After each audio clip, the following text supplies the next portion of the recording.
Hi everyone, my name is Yunnan Deng. The topic I'm going to present today is disaster resilience and complex adaptive system theory. Let's start our topic by introducing the background and motivation of this paper. We know that disasters like earthquake have been part of human existence since the beginning of time. However, these events usually lead to loss of people's lives and economies, and the motivation of this paper is to find possible methods or tools that help researchers in this field to analyze disaster resilience, therefore reduce the risk of disasters. The term resilience gained prominence since the Indian Ocean tsunami. After the huge damage of this disaster, researchers realized that there is a need to not only build back communities after disaster occur, but also to improve communities' overall level of resilience in order to eliminate or at least reduce the impact of disaster. And people's understanding of resilience has changed over time.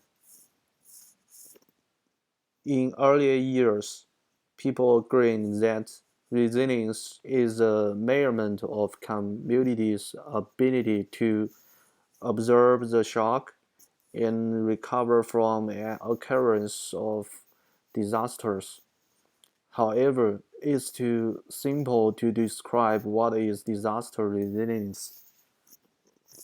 In later years, researchers have introduced another description to disaster resilience. They state that resilience should refer to the ability not only observe shocks, recover from disaster impact, but also adapt to disaster impact. That is, communities would also learn from previous experience, therefore improving their level of disaster resilience. However, understanding the concept of resilience doesn't make it easier to analyze resilience. Hard to analyze resilience because it's difficult to quantify. The major reason why resilience is hard to quantify is that resilience is not the same for everyone.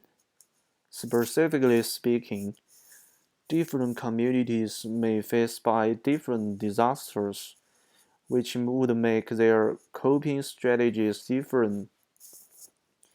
Besides that, different culture, politics, and economies would have an influence on their level of capability to observe shocks and the ability to recover from disasters.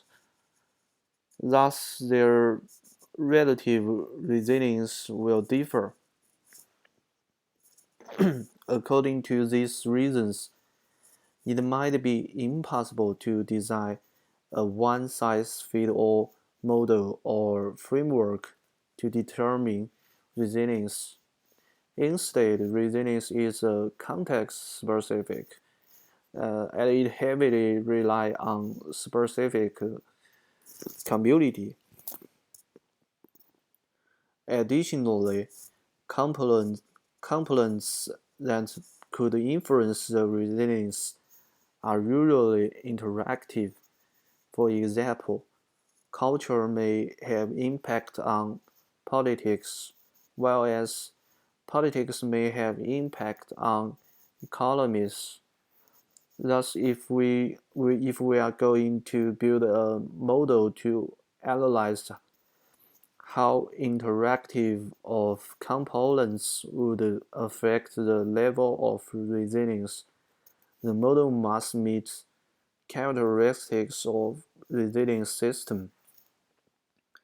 For this purpose, complex adaptive system may provide a good way to model.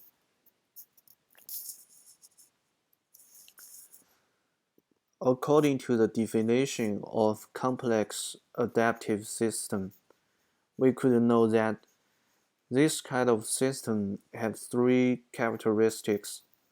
Firstly, inner the system, there is a dynamic network of interaction. Secondly, the behavior of the system may not be predictable according to the behavior of the components. Thirdly, complex adaptive system should have abilities to learn from both in and out of the system, and this helps it survive or absorb shocks to the system. In complex adaptive system theory, community resilience is treated as a system, and the benefit of applying complex adaptive system to resilience is that in that way it would help us understand how micro-level changes impact positively or negatively on the resilience. This could be helpful to make good decisions to enhance resilience. Contributions and drawbacks. The contribution is that the paper provides a different perspective to analyze disaster resilience, and it also gives a theory that may guide others who want to apply this kind of system. The drawback of this paper is that the author did not really implement the system. Besides that, limited theories are provided, which make it still hard to implement this system. Finally, thanks for your listening.